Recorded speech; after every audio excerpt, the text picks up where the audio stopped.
What is up, YouTube? My name is CJ. This is CJ Knows Tech, where I get to know tech so you don't have to. Today, we are getting to know this here Magic Keyboard. Yes, the hype is real for this one right here, man. I will not lie, but there are some pros and cons to it. And also, how does it compare to Apple's Smart Folio case? Now, this Smart Folio case was released right alongside the brand new iPad Pro 2020, unlike this here Magic Keyboard, which was supposed to be delayed until May, but thankfully, Apple got it to us sooner. So I picked one of those up instantly, but I grabbed this one for the meantime. Now, this is actually a really good keyboard case. I love it. Like, it's a lot lighter, a lot more flexible, and it's also extremely durable. There's a lot of pros to this one, but there are also some cons and some things that you don't get on this keyboard case that you do get when you grab a Magic Keyboard. So let's talk about those pros and cons. Let me give you my first impressions, and then later on I'll come back with a more detailed, in-depth review of the Magic Keyboard alone. Now, the first thought I had in my head as soon as I put my iPad Pro on this here Magic Keyboard was the fact that, wow, I'm gonna lose a lot more portability and flexibility. Now, what do you mean by that, CJ? It's obviously portable and you can take it anywhere, but it's not as flexible. Now, when I said portability, I'm speaking to those of you who are like me, who like your carry to be light. The beauty in the iPad Pro 2020 that I've enjoyed lately, as far as me pairing it with this here Smart Folio case, was how light it is. This thing is like almost weightless. On the other hand, when you grab this here, let me get it up. Magic Keyboard case, you're adding like another iPad or something in the sense of weight. Now, on the 11-inch, it's not as bad as those who have the 12.9-inch. This 11-inch combo right here isn't bad at all, and it still has some of that portability factor to it, but you definitely notice the weight shift. Now, another big thing and a big question that was answered is no, the Magic Keyboard does not fold back in the way that the Smart Folio case does. Now, truth be told, for writing and drawing, it's better to have your iPad at a slight angle, which that's something you can't get with the Smart Folio.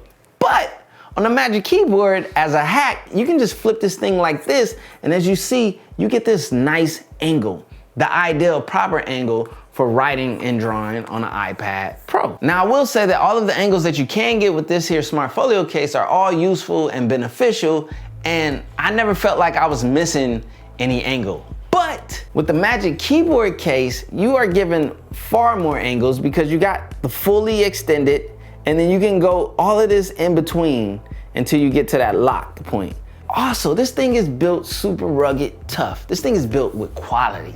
The quality is back at Apple, man. They are bringing it. Shout out to Tim Cook, because, man, he's putting that quality initiative in full effect. He knows how to make money, and he knows how to run a successful business. That's what Apple is, a very extremely successful business. Now, back to the keyboard cases. For those of you out there who are extremely mobile and may not want something heavy to lug around and you're just trying to stay as light as possible, the Smart Folio case is speaking to you. Also, with the durability of fully covered keys, those of you who might be clumsy or like to drink coffee around your technology, which there should be absolutely no liquids around technology, but I get it. Life is life. This might be the one for you. But one of the things I did notice is when you're typing on the Smart Folio case, it feels a little tight and a little bit cramped. Now, that could be to the 11-inch nature of the iPad Pro that I chose to go with. It's also just the fact that this thing is just super tight.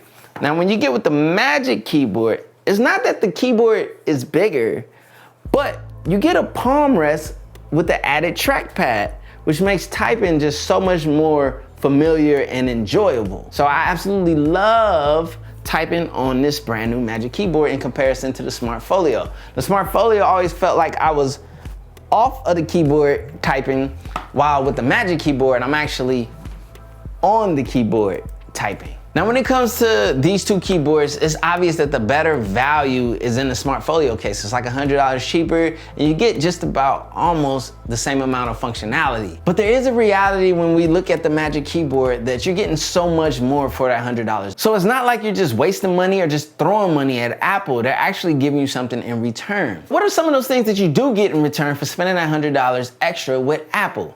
Number one, you're getting backlit keys. Now, I cannot say how many times I've been like in the bed, winding down for the night, typing in the middle of the night, hoping that the brightness of the screen can help light this dark keyboard. It ain't happening.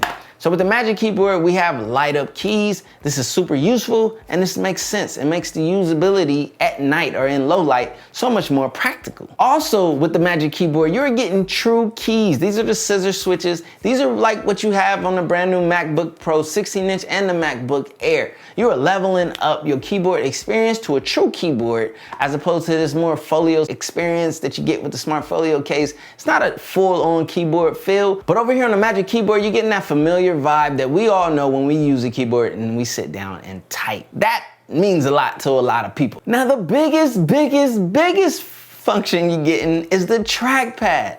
I cannot stress how much more pleasant it is to have a trackpad at my disposal on my iPad Pro. Now granted, say if you do go with the Smart Folio case, you can hook up a mouse or an Apple trackpad and have the same functionality, but that's an extra accessory to carry. Right here is all inclusive and it's seamless.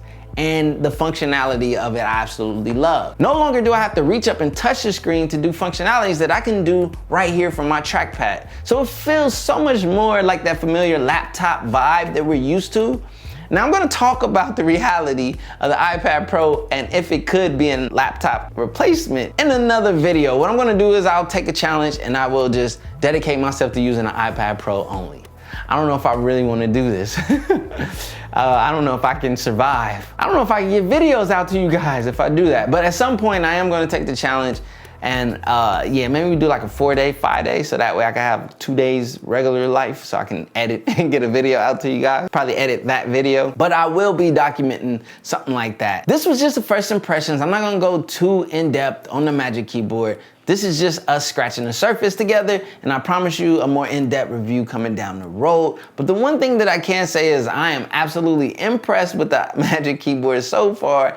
Like I genuinely like it.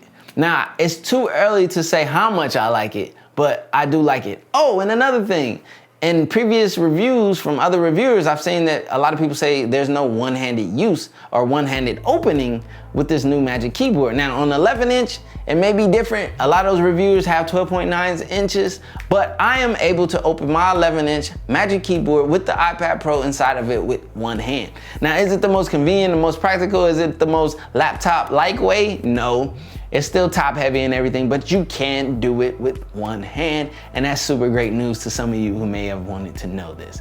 My name is CJ, this is CJ Knows Tech, where I get to know tech so you don't have to, baby, and I give you all of the tea and entertainment in this tech space, baby.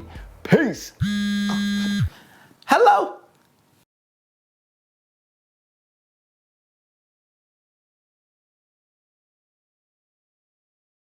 Nope, that's not it. Guess again. Nope. You're never gonna guess this one, man. I'm using the iPhone 3G. That's right, the 2008 iPhone 3G with the push button and the headphone jack. Things that we missed. Hey, look, man, let me tell you something, man. Did you even work for Apple at this time? I don't even know if, hey, look, man, I can't even slam the phone close on you like I want to, but I'm finna press this button on you.